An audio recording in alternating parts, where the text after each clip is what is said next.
You put $100 in the bank today. By tomorrow morning, that same $100 exists in at least 3 other places at once. Not copied, not stolen, just allowed to exist more than once. If you tried that with anything else, a car, a house, a bag of rice, someone would call it fraud. When a bank does it, we call it Tuesday. This is the part of the financial system nobody explains properly, because once you understand it, you start asking questions people don't love answering. So let's actually go there. Here's why this matters right now, not as some abstract economics trivia. Every loan you've ever seen advertised, a mortgage, a car loan, a business loan, a credit line, a huge portion of that money did not exist before someone asked to borrow it. It was created in that moment, on a screen, by a bank. Trillions of dollars in the global economy are running on this exact mechanism. Housing prices, business expansion, even the app you're watching this on, all financed at some point by money that was summoned rather than saved. And most people go their entire lives assuming their bank is just holding their cash in a vault somewhere, waiting patiently for them to ask for it back. It isn't. It's already gone. And that's not even the disturbing part yet. Let's break down how this actually works, step by step, without the textbook language. You deposit $100. The bank doesn't lock that in a drawer with your name on it.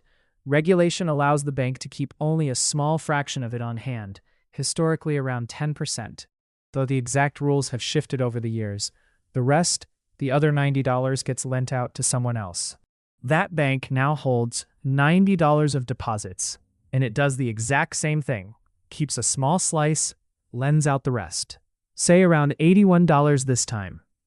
That $81 gets spent, deposited again, and the cycle repeats. Over and over. Each time a smaller amount, but each time new money entering the system that traces back to your original $100. Add it all up, and your single $100 deposit can turn into close to $1,000 circulating through the economy. Not because anyone printed more physical cash, because a number in a ledger got written down more than once. Now here's the uncomfortable math nobody puts in the brochure. If everyone who had money in that chain walked into their banks on the same day and asked for their full balance in cash, the banks could not pay it. Not most of them, not even close. The money simply isn't sitting there.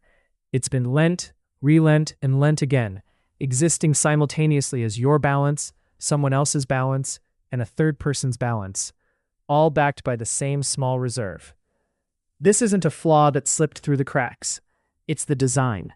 Economists have a polite name for it: fractional reserve banking. The banks call it liquidity management. What it actually means is that the entire system is solvent only because everyone, collectively, agrees not to test it at the same time.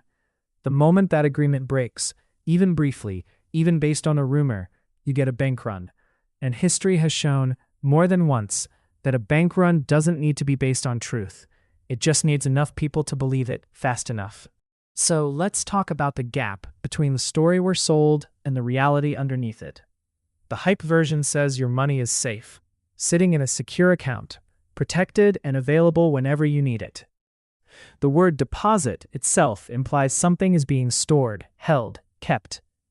The reality is your deposit is a liability on the bank's books, a promise, not a vault. What you actually own is not dollars, it's a claim.